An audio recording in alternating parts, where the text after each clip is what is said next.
বন্ধুরা, তোমরা কেমন আছো? আশা করি ভালো আছো, সুস্থ আছো। আমিও ভালো আছি। তো এখন তোমাদের আসলাম দেখা করতে। আমি একটু মার্কেট যাচ্ছি, কারণ কালকে রবীন্দ্র জয়ন্তী, 25শে বৈশাখ। তো আমার ছেলের স্কুলে প্রোগ্রাম আছে গানের, তো পার্টিসিপেট করেছে। তো একটা পাঞ্জাবি কিনতে হবে। তো হোয়াইট কালারের পাঞ্জাবি লাগবে, পাজামা আছে, হোয়াইট কালারের পাঞ্জাবি লাগবে। তো চলো একটা পাঞ্জাবি নিয়ে আসি আর যাই মার্কেটে ঘুরে আসি, তোমাদেরও ঘুরাই মার্কেট, চলো।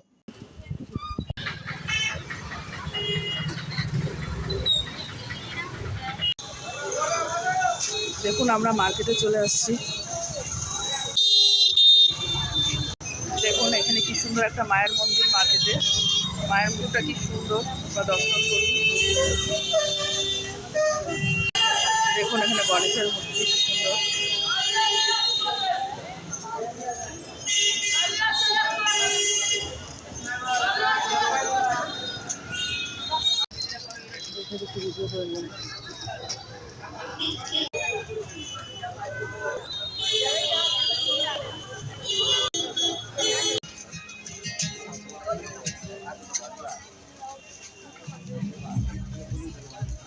দেখুন আমাদের মার্কেট প্রায় কমপ্লিট। চলো আমরা বাড়ি চলে যাই।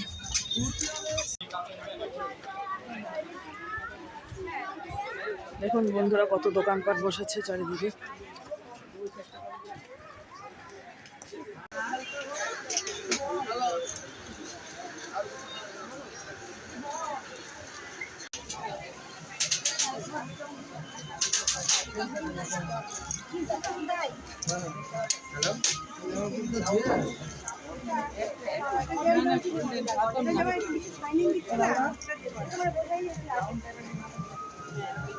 আমরা মার্কেটিং করে চলে এসেছি। এখন আমরা দুজন, ছেলে আর আমি, ছেলের এক বন্ধুর বাড়ি এসেছি, ওখানে দাঁড়িয়ে আছি। ওর মা বাড়িতে নেই, তো আসুক, বাড়ি থেকে একবারে দেখা করে বাড়িতে যাচ্ছি।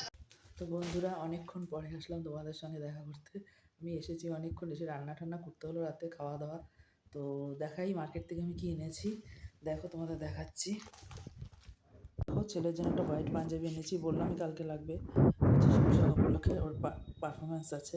একটা হোয়াইট রঙের পাঞ্জাবি এনেছি, একদম সিম্পলই চেয়েছিল, পায়জামা, হোয়াইট পাঞ্জাবি, হোয়াইট পাজামা, এটা এনেছি। এই দেখো একটা মালা এনেছি আমার গলার পরার জন্য। ওই গলায় পরে থাকে, খালি গলা তো থাকতে নেই মায়ের, ছেলের মাদের, যে কোনো সন্তানের মাকে ছাড়া একটা মালা এনেছি। দেখো একটা শাড়ি এনেছি, ছাপা শাড়ি, অরেঞ্জের মধ্যে।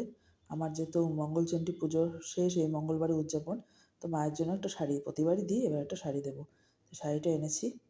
এই তো এইটুকুই ছিল আমার দেখা। এখন অনেক রাত হয়ে গেছে, প্রায় 12টা বাজতে যায়। এখন গুড নাইট, বাই।